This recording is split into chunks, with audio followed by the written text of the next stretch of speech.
In this part, we're going to look at what we call a gapped text.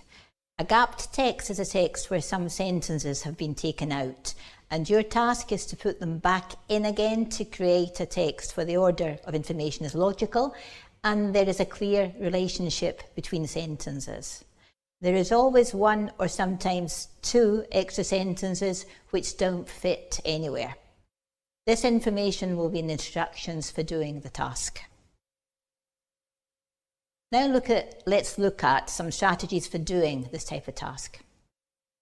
Start by reading the instructions. Note that there is one extra sentence that you do not need to use. As with the multiple choice task, the first thing you should do is read the title of the text, if it has one, to get an idea of what you're going to read about. Now you would read the text quickly to get an overall idea of what it's about. To practice, we're going to use the example 0 and the first question, which in this case is question 7 in the reading test. The gaps are in the first paragraph, so that's what we're going to focus on to practice the strategies.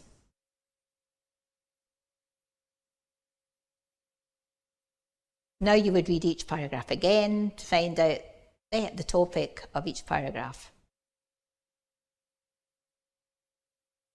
And when you finish, read the sentences which have been removed from the text.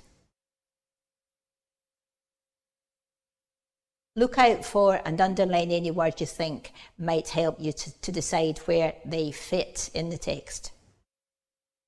It's a good idea to underline any clues you find, as it will help you to focus. These clues will help you to understand how the ideas in the text or in the sentences are connected. They may be reference words, for example, pronouns, he, she, one, possessive adjectives, her, their, demonstratives, that, these, etc. Linking words or expressions, for example, therefore, on the other hand, or they may be vocabulary. Now read carefully what comes before and after each gap in the text. Underline any words or expressions that you think might be important. Are there any obvious clues that link them to one of the sentences? Let's look at the example 0. The missing sentence here is H. Here I've underlined the phrasal verb turns out because this indicates a contrasting idea to something mentioned in the previous sentence. In this case, to what she thought it was going to be like.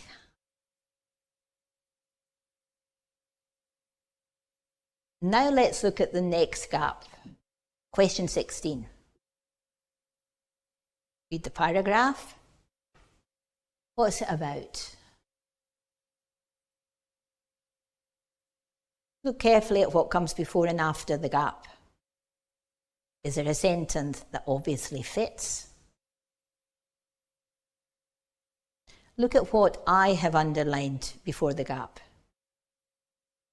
It's entirely reasonable.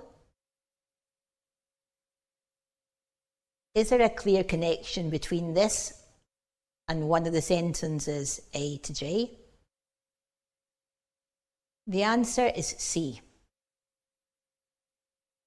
What does the pronoun it refer to? It refers to feeling homesick. What is a very significant life change mentioned? Moving away from home. When you have finished, read the completed text one last time, and if you think something doesn't make sense, go back and check your answers. When doing this type of task, some people find it easier to read the sentences before reading the text. So you might consider trying this strategy when you're practicing for the exam. Now let's look at the strategies for doing this type of reading task again. Read the instructions carefully. Read the title of the text and the text quickly. What's it about? Read the list of sentences. Look for clues in the sentences and underline them. There may be reference words, for example, pronouns, possessive adjectives, demonstratives, linking words or expressions, or vocabulary. Carefully read what comes before and after the gaps in the text. Look for any clues which might connect them to the sentences. When you have finished, read the complete text again. Does it make sense?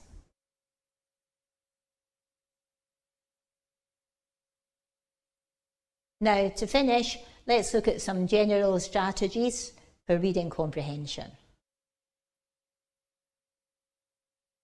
You do not need to understand all the words to understand the text. Unknown words are sometimes easier to understand if you look at the context.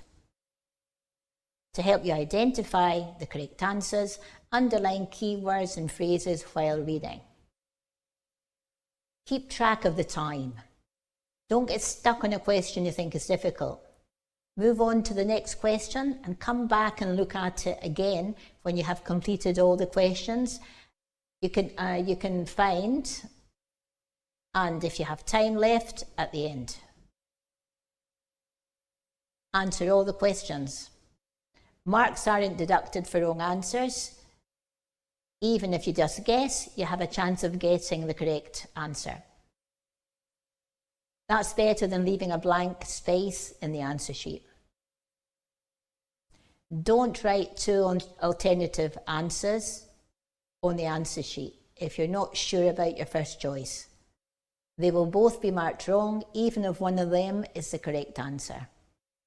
And remember to transfer your answers to the answer sheet. Thank you.